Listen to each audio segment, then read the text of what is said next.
क्या है ऐसे को लेके, कंफ्यूजन्स क्या हैं, उनसे बात शुरू करेंगे, फिर उसके बाद मैं कुछ बातें करूँगा। बिग फैन ऑफ के when I was DC Jhang या when I was doing this, लेकिन जो चीज़ें मैं बता रहा हूँ इनको एक दफ़ा ट्राई आउट जरूर करें।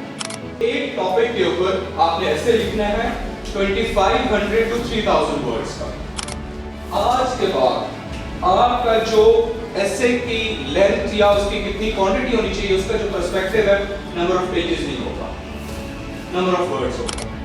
एक्सपोजिशन एक्सपैंड करके, एक्सप्लेन करके लिखना, राइटिंग स्टाइल, एक्सप्रेशन है। इकोनॉमी पे ऐसे है तो साथ में कल्चर ऑफ गवर्नेंस पे भी बात करेंगे, क्योंकि वो इकोनॉमी को डायरेक्टली इफेक्ट करता है। 2 से 3 महीने आपने एक एक्सरसाइज करनी है टॉपिक्स को लेके। वो एक्सरसाइज क्या होगी, आप एक टॉपिक को 4 पैरामीटर्स पे जज करेंगे।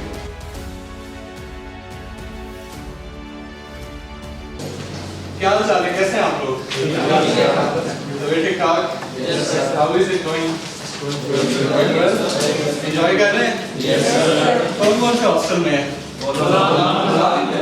अच्छा, गुलान और बाकी आप लोग तो गुलान वैसे सबसे सही ठीक है। पहचान वाला तो बल्कि वो पंजाब और वो खैबर भी होता था वैसे इनिशियली गुलान, लेकिन फिर वो दोस्त के साथ हम पंजाब चला गया था। आप लोग कोई पंजाब अभी है? सर है, उसकी रेनोवेशन चल रही है। अच्छा, तो वो ग्राउंड के बिल्कुल जो सामने है। जी सर। जब 4 नंबर गेट बता रहे हैं तो ट्रेन में चलती थी तो प्रॉपर पंखे हिलते थे, तो गुलान फिट है बेहतरीन। अच्छा, हाँ जी, अब तो ऐसे ही लगते हैं। कुछ किस्मत लोग हैं आप लोग। ये वाकई में बड़ा, मेरे को आखिरी महीनों में तो बुरी हालत हो जाती थी। एसी कब से लगे हैं जी?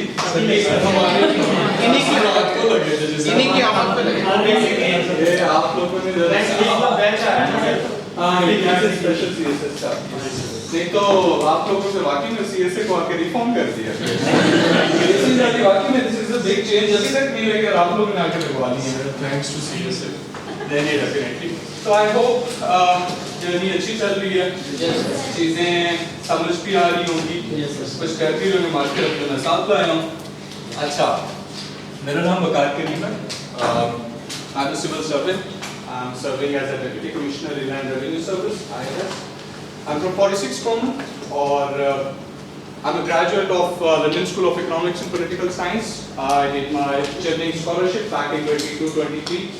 सर्विस में आने के बाद one of the perks, Pakistan में सर्विस में आ जाए तो आपको स्कॉलरशिप्स वगैरह भी अच्छी मिल जाती हैं। और I happened to qualify competitive exams thrice. PMS 2017 clear किया था, CSS 2017 क्लियर किया था और CSS 2018 क्लियर किया था। 2017 में 46 कॉमन में यहीं पे ट्रेनिंग की थी, बिल्कुल नीचे जना हाउस होता था, पहले वो सामने उधर नीचे होता था, फिर इधर होता था।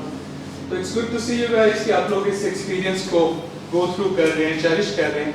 आई होप ये आपको मोटिवेट करेगा आगे ज़्यादा पुश करने में, और आप इस एक्सपीरियंस में अपनी गलतियों को भी देख रहे होंगे, चीज़ें सीख भी रहे होंगे। ऐसे भी हम बात करेंगे, ज़्यादा टाइम नहीं ज़ाया करेंगे, गपशप बाद में जो टाइम बचेगा उसके अंदर कर देंगे, ताकि अगर हम आए तो थोड़ी बहुत वैल्यू एडिशन हो जाए। क्वेश्चंस क्या है ऐसे को लेके, कंफ्यूजन्स क्या हैं, उनसे बात शुरू करेंगे, फिर उसके बाद मैं कुछ बातें बताऊंगा। बताएं जी, क्या क्वेश्चंस एंड कंफ्यूजन्स क्या है हमारे पास? Comprehension of the topic sir. Sorry, comprehension of the topic. ठीक है, कॉम्प्रिहेंशन और understanding of the topic, basic idea definitely हम इसको डिस्कस करेंगे। इसके अलावा आउटलाइन। आउटलाइन बिल्कुल डेफिनेटली। स्ट्रक्चर। एक मिनट सब्र करो, लिखने तो दो, इतनी स्पीड नहीं तेज मेरी। अच्छा, उसके बाद हमारे पास कॉम्प्रिहेंशन के बाद आउटलाइन है, उसके बाद स्ट्रक्चर तो हम सारा डिस्कस करेंगे आज। Selection of the topic, very important, selection of the topic. मेरी ये दुखती रह गया होते selection of the topic. Thesis statement को भी कर लेते हैं, होनी चाहिए कि नहीं होनी चाहिए, किससे बात शुरू करेंगे। अच्छा जी, थीसिस स्टेटमेंट इसको जो है ना साइड पे लिख लेते हैं। नजर सही आ रहा है कि नहीं? यस। ठीक है, मेरे स्पेलिंग्स इग्नोर करने हैं, क्यों? थोड़ा इनसेंसिटिव बात करने लगा हूं, मेरे स्पेलिंग इग्नोर करने हैं क्योंकि मेरा हो गया, ठीक है? मैं लैपटॉप पे अपने स्पेलिंग मेरी ठीक हो जाती है, तो अपने स्पेलिंग ठीक रखते हैं। अच्छा, थीसिस स्टेटमेंट हो गया, उसके बाद सिलेक्शन ऑफ टॉपिक और give me some more Introduction, sir. Introduction, ठीक है, और How to collect material. Sorry How to collect material.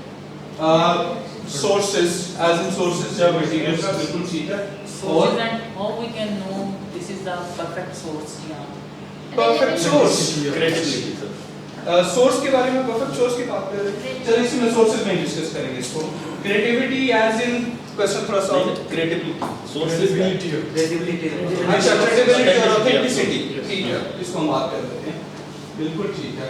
Preparation of the topic. कौन सा टॉपिक? Preparation. किसी Preparation. topic को prepare करें. हाँ, prepare कैसे करना है? Themes कितने cover ठीक है, करना अच्छा, this is a good idea, themes कितने कवर करने हैं, क्या कुछ कवर करना है, ठीक है। अच्छा, और I will be taking one or two more questions. Time management. Time management, ठीक है। हैंड राइटिंग मेरी इतनी अच्छी नहीं है, लेकिन अच्छी होती है, उसकी बड़ी जरूरत पड़ती है। स्पीड अच्छी होनी चाहिए, स्पीड आपकी अच्छी होनी चाहिए। Different forms of discourses. Discourses से कर लेते हैं। टाइम मैनेजमेंट के बाद आपने क्या कहा था? नहीं, हैंड राइटिंग से पहले यहाँ कोहेरेंस समझिए कैसे चले। पेपर हमने खोल के देखा होगा, उसमें से हमने आई डोंट नो आपने एक्सरसाइज की है कि नहीं, आप लोगों को ये चीज बताई है, आई एम श्योर बताई होगी। इंटरनेट चल रहा है, फोन पास नहीं होंगे, पास ही है। अच्छा, इंटरनेट चल रहा है। 2017 का आज ना दो पेपर डिस्कस करेंगे, 2017 और 2018 दोनों अटेम्प्ट्स मैंने क्लियर की थी, तो आपको मैं डायरेक्ट जो भी मैं बात करूंगा ताकि आपको एक ऑथेंटिसिटी के साथ, एक कॉन्फिडेंस के साथ वो बात मैं भी कर सकूं, आप लोगों को बातें समझ आ जाए। I am not a big fan of कि when I was DC Chang या when I was doing this, लेकिन जो चीजें मैं बता रहा हूँ इनको एक दफा ट्राई आउट जरूर करना।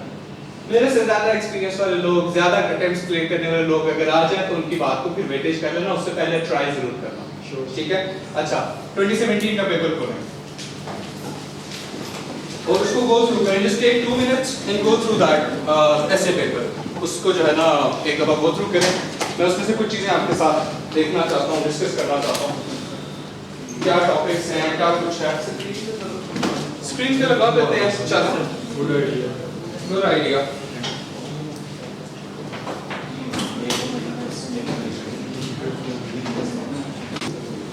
ग्रुप में शेयर करते हैं, चलें किसी को से चलें। Just take 2 minutes, go through this paper. I just want to get an idea कि जब आप पेपर को देखते हैं, टॉपिक्स को, चीजों को देखते हैं, तो आपके ज़हन में क्या चल रहा होता है।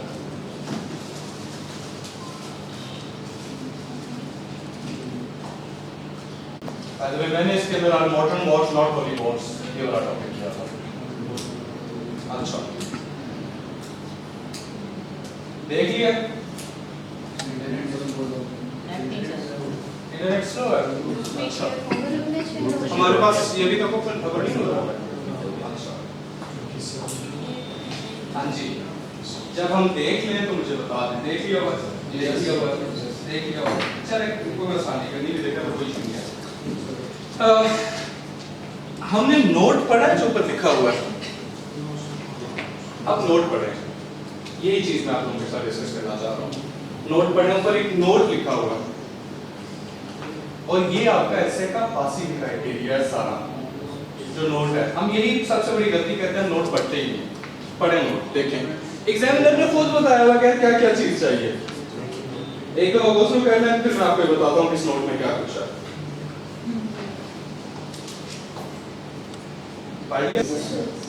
अब क्या हमने एग्जामिनर रिपोर्ट्स पढ़ी होती हैं, पढ़ते हैं हम एग्जामिनर रिपोर्ट्स, एफपीएससी की साइट पे एग्जामिनर रिपोर्ट्स आती हैं 2022 तक आई हुई हैं, उनको गो थ्रू करना है। अच्छा, वापस आते हैं इस नोट पे। वो कहते हैं कि जी मेक अ कॉम्प्रिहेंसिव आउटलाइन। तो इसका मतलब ये है कि एक mandatory part of our structure of essay is going to be number 1 outline उसका होगी। उसके बाद कहते हैं कि जी एक टॉपिक के ऊपर आपने ऐसे लिखना है 2500 to 3000 वर्ड्स का। आज के बाद आपका जो एसे की लेंथ या उसकी कितनी क्वांटिटी होनी चाहिए, उसका जो पर्सपेक्टिव है, नंबर ऑफ पेजेस नहीं होगा, नंबर ऑफ वर्ड्स होगा। हर किसी की राइटिंग डिफरेंट है, हर किसी का font style, writing style different है, नंबर ऑफ वर्ड्स का रखना, दो चीजें होगी। तीसरी चीज आगे वो कहते हैं कि काफी बातें बताई हुई, उसमें से एक चीज उठा के आर्गुमेंटेशन हम साइड पे करते हैं, बाकी डिस्क्रिप्शन, नरेशन या एक्सपोजिशन, ये तीनों आपके स्ट्रक्चर की चीजें होती हैं। इसको बहुत सारे लोग कहते हैं कि जी ऐसे कि ये टाइप्स है एक्सपोजिशन। तो टाइप्स ऑफ एसेस जो है ना वो सिर्फ दो तरह के होते हैं, आर्गुमेंटेटिव और फैक्चुअल एसेस। फैक्चुअल एसेस वो होते हैं argumentative sorry interpretive and factual essays. सारे एसेस आर्गुमेंटेटिव होते हैं। ये कैसे पॉसिबल है कि आप कैसे लिखेंगे और उसमें आप आर्गुमेंट इंक्लूड ना करें, आर्गुमेंटेटिव ऐसे ना हो। सारे एसेस आर्गुमेंटेटिव होते हैं या वो इंटरप्रेटिव होता है, जिसको भी आप फिर फैक्चुअल साइड पे लेके जाते हैं, गवर्नेंस पे, डेमोक्रेसी पे, पॉलिटिक्स में, इकोनॉमिक्स में, मल्टीपल डोमेन्स में आप उसको इंटरप्रेट करते हैं। या फैक्चुअल होता है जिसका टेंजेंट ऑफ थॉट, डायरेक्शन पहले से दी होती है कि जी डेमोक्रेसी पे बात करनी है, क्लाइमेट चेंज पे बात करनी है, फेमिनिज्म पे, वुमेन एम्पावरमेंट पे बात करनी है। दो तरह के से वापस आए। एक्सपोजिशन एक्सपैंड करके, एक्सप्लेन करके लिखना, राइटिंग स्टाइल, एक्सप्रेशन है। नरेशन आप चीज नरेट करते हैं, फॉर एग्जांपल कोई केस स्टडी, कोई एग्जांपल लिखना है तो आप नरेटिव स्टाइल में लिखेंगे। उसके बाद आपका एक्सपोजिशन, नरेशन, ये सारा कुछ। आर्गुमेंटेशन एक डिफरेंट चीज है, उसके ऊपर हम बात आते हैं। फिर आगे एक बात की है कि जी डिस्कोर्स जनरेट करना। डिस्कोर्स जनरेट करने को आप दो तरह से समझे। एक, आपने उसके अंदर मल्टीपल लेवल्स ऑफ एनालिसिस लेके आने हैं, ये मल्टीपल लेवल्स ऑफ पर्सपेक्टिव्स लेके आने हैं। फॉर एग्जांपल इकोनॉमी में ऐसे है तो पॉलिटिकल इंस्टेबिलिटी पे भी बात करेंगे। इकोनॉमी पे ऐसे है तो साथ में कल्चर ऑफ गवर्नेंस पे भी बात करेंगे, क्योंकि वो इकोनॉमी को डायरेक्टली इफेक्ट करता है। फॉर एग्जांपल इकोनॉमी पे इशू है तो ओवरऑल आपका जो एक आइडिया ऑफ, जो हमारे कल्चर के अंदर है, आइडिया ऑफ बॉरोड ग्रोथ, कि हम एक कंजम्पशन ओरिएंटेड सोसाइटी है, प्रोडक्शन ओरिएंटेड नहीं है, इस तरह की चीजें टेक्निकल बातें। वापस आते हैं। डिस्कोर्स जनरेशन आपका डिबेट जनरेशन होता है, different types of perspectives generation होता है, जिसमें आप डिफरेंट पर्सपेक्टिव्स देंगे। यहां पर मैं आपको एक चीज ही बात करता हूं, जिसके बाद आप ये नहीं कह सकते कि हमारे पास आर्गुमेंट्स की कमी है। दो तरह के, दो टाइप्स ऑफ एनालिसिस होते हैं जो हम यूज करते हैं अपने कंटेंट में लिखने में। एक को हम कहते हैं वर्टिकल लेवल ऑफ एनालिसिस, एक को हम कहते हैं वर्टिकल लेवल ऑफ एनालिसिस। आप सबको पता होगा, जैसे इसको मैं रिपीट करा रहा हूं तो वो आपके एक सॉर्ट ऑफ इस सेटिंग के अंदर आपके दिमाग में बैठ जाए बात हमेशा के लिए। वर्टिकल लेवल ऑफ एनालिसिस ये होता है इंडिविजुअल लेवल, सोसाइटल, ऊपर क्या होता है नेशनल, और फिर उसके बाद होता है ग्लोबल। ये वर्टिकल, किसी भी चीज को आप इस पर्सपेक्टिव्स में, इन लेवल्स पे ब्रेक डाउन करके डिस्कस कर सकते हैं। अब डिस्कस क्या करना है या उसके अंदर बात क्या होगी, that's another level of analysis, जिसको हम कहते हैं horizontal level of analysis. Horizontal level of analysis वो होता है जो सोसाइटी की सरफेस पे चीजें चलती हैं। कौन सी? Politics, economy, culture, religion, governance, human rights, you name it, philosophy, psychology, ये सारे psychological perspective of governance, governance का कल्चरल पर्सपेक्टिव ऑफ गवर्नेंस, या इकोनॉमी का political perspective of the economic crisis of Pakistan, ये वो सारे, ये होता है हॉरिजॉन्टल लेवल ऑफ एनालिसिस। इसको आप इस तरह नोट करें,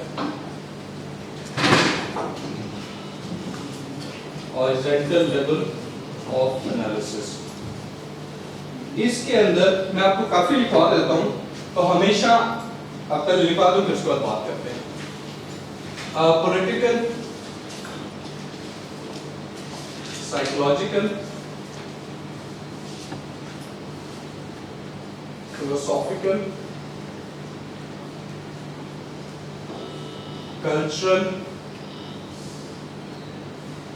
रिलीजियस, गवर्नेंस या डेमोक्रेटिक, आप इसको लीगल या कॉन्स्टिट्यूशनल भी कह सकते हैं, और फर्दर आप इसके अंदर लीगल या कॉन्स्टिट्यूशनल पर्सपेक्टिव पे भी बात कर सकते हैं। उसके साथ आप कल्चरल लेवल कर लिया, आप ह्यूमन राइट्स के लेवल पे बात कर सकते हैं, ह्यूमन राइट्स का पर्सपेक्टिव दे सकते हैं किसी भी टॉपिक के अंदर अगर वो रेलेवेंट है। फिर उसके बाद आप और क्या पर्सपेक्टिव दे सकते हैं, क्लाइमेट का, वुमेन एम्पावरमेंट का, फेमिनिज्म का, वो भी पर्सपेक्टिव दे सकते हैं। फेमिनिज्म का उसका पर्सपेक्टिव हो सकता है किसी भी आर्गुमेंट के अंदर, फेमिनिज्म, क्लाइमेट, सारा कुछ मल्टीपल है। तो कम से कम 10 से 12 या 15 आर्गुमेंट की ये लिस्ट तो आपके पास तो आ जानी चाहिए, जिसके बाद आज हम एक इंट्रोडक्शन कंस्ट्रक्ट करेंगे इस क्लास में। ऐसे का एक इंट्रोडक्शन कंस्ट्रक्ट करेंगे और मेरा जो मैंने पास किया था उसी पे हम लिखेंगे। उसमें ये चीजें आपको ज्यादा प्रैक्टिस में समझ आ जाएंगे कि क्या होता है क्या नहीं होता। अच्छा जी, वापस चलते हैं। First thing first, understanding of the topic. क्या अंडरस्टैंडिंग कैसे डेवलप करनी है? 3 से 4 महीने, 3 से 4 महीने, शायद ज्यादा बात कर रहा हूँ, 2 से 3 महीने आपने एक एक्सरसाइज करनी है टॉपिक्स को लेकर। वो एक्सरसाइज क्या होगी? आप एक टॉपिक को 4 पैरामीटर्स पे जज करेंगे। First parameter is going to be the translation of the topic. Sounds very stupid, sounds very childish. यार ट्रांसलेशन की क्या जरूरत है? Sounds very desi as well. यार इतनी क्या जरूरत है ट्रांसलेट करने की? चलिए आप 4 लिख लें, फिर मैं आपको एक एक्सरसाइज कराऊंगा जिसमें आपको पता चलेगा कि कितनी जरूरत है ट्रांसलेट करने की। Number 1, translation. Number 2, identifying the keywords. Number 3, identifying the